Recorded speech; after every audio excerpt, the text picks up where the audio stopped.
नमामि शम्भुं पुरुषं पुराण नमामि सर्वज्ञमपारभावं नमामि रुद्रं प्रभुमक्षयन्तं नमामि शर्वं शिरसा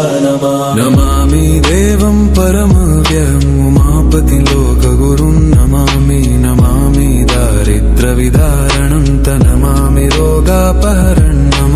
नमामि कल्याणमचिन्त्यरूपं नमामि विश्वोत्थबीजरूपं नमामि विश्वस्थितिकारणं नमामि संहारकरं नमामि गौरीप्रियमव्ययं तं नमामि नित्यं क्षरमक्षरं तं नमामि चिद्रूपममेयभावं त्रिलोचनं तं शिरसा नमामि कारुण्यकरं भवस्य भयङ्करं वापि सदा नमामि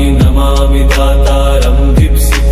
नमामि सोमेशमुमेशमादमामि वेदत्रयलोचनं तं नमामि मूर्तित्रयवर्जितं तं नमामि पुण्यं सदसद्व्यातितं नमामि तं पापहरं नमामि विश्वसहिते रद्द नमामि रूपाणि बहूनि धत्ते यो विश्वगोप्ता सदसत्प्रणेत नमामि तं विश्वपतिं नमामि यज्ञेश्वरं सम्प्रति हव्यकव्यं तथागति लोकसदाशिवो यः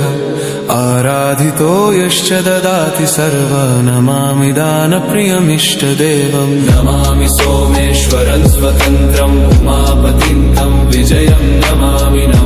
विघ्नेश्वरनन्दिनाथं पुत्रप्रियं तं शिरसा नमामि देवं भवदुःखशोकविनाशनं चन्द्रधरं नमामि गङ्गाधरमेशमीड्यमुमाधगं देववरं नमाम्यजादिशपुरन्दरादिसुरासुरैरचितपादपद्मं नमामि देवी मुखवादनाना इक्षार्थमक्षित्रितयं यैष पञ्चामृतैर्गन्धसुधूपदीपैर्विचित्रपुष्पैर्विधैश्च मन्त्रैः अन्नप्रकारैः सकलोपचारैः सम्पूजितं सोममहं नमामि